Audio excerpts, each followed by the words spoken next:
Scott, obviously a pretty frustrating winter for you in some regards, heading up to England and not even getting through the first match, unfortunately. Yeah, it was. I was really keen to get over there, and it was going to be a 4-month stint that I've been really looking forward to. So I played some county cricket and then also playing the T20 Blast over there. But unfortunately didn't really get through the first game, and then so had my county stint cut short.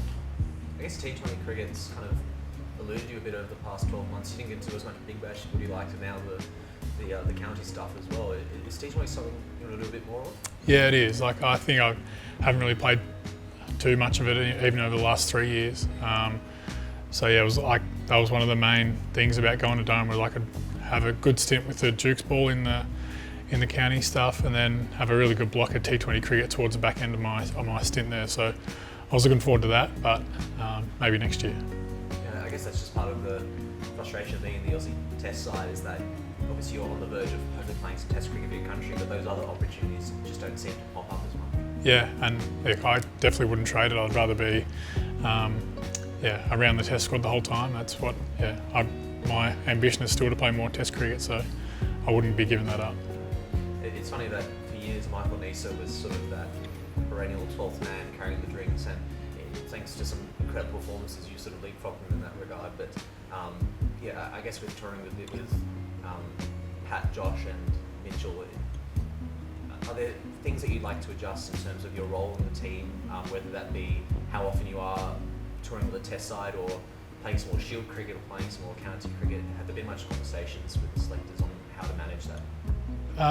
There has been. It's probably more this summer. I come off a pretty long break where I haven't played too much. I probably will play a little bit more cricket before the Test summer, and hopefully I can put in some good performances to make sure I'm in the Test squad when India come around.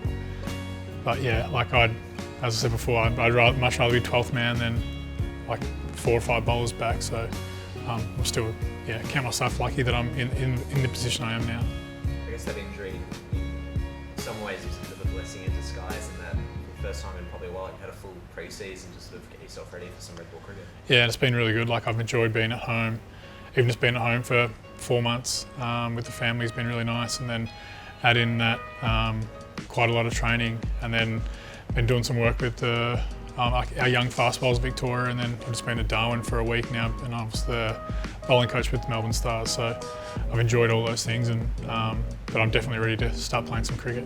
There's a few exciting young Victorian quicks coming through. Is anyone in particular kind of stood out?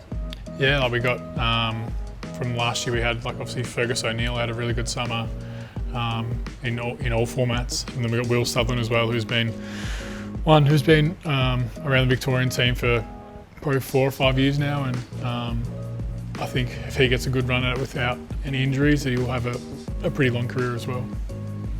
How is the body feeling at the moment? Have you fully recovered? Yeah, so I had a tear in my plantar fascia when I was over in England, and then that's fully healed now. I'm back into some good training, and our first game for Victoria is about 5-6 weeks away, so yeah, I'm on track for that.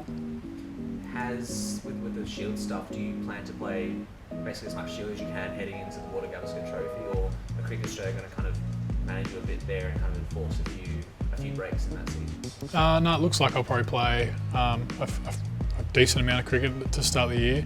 There's really good breaks in between all the Shield games while I look at the schedule, so hopefully there's nothing pops up where I need to miss any games, but I'm pretty keen to get into it and play some more red ball cricket. It must feel pretty special when last time I went in playing at the MCG, but there are people chanting, "We want Boland, we want Boland." When you're sitting and watching the game, what does that make you feel, knowing that you are absolutely adored by this Victorian crowd? Yeah, like I just want to get back out there and play another test. It's pretty cool. Like, going for a walk around the boundary and have everyone obviously shouting your name and wanting some autographs and stuff. So yeah, it's pretty humbling. How do you juggle being ready to go? Like, we've seen over the past few years, the day before something can happen, you're thrown in for the match. How do you make yourself ready for when that opportunity comes up? You could have 12 24 hours. Yeah, I think that's sort of the tough thing about being on the sidelines. Like, always hoping to play, but obviously the way the other 3 guys, and with Lyon and Green and Marsh in the team now, they're bowling teams out pretty quick, so they're not needing huge breaks. But then from my perspective, it's just about being ready the whole time. Like, I think last year I was trying to be, I thought with a 7-test summer, I would have got a crack at some stage, but with them being so resilient and obviously they're world-class bowlers that, they're just getting the job done.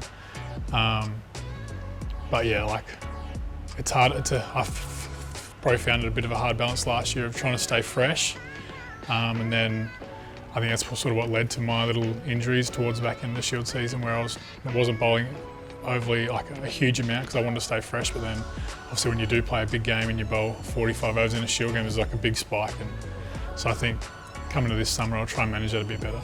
Yeah, so you feel like you have a better idea of how to manage that winning season. Yeah, and because I thought I did a similar thing to what I did the year before, but the year before I played 3 tests, so you stay fresh and then you play those games and you don't have the big spikes in your load. It's not predictable. No.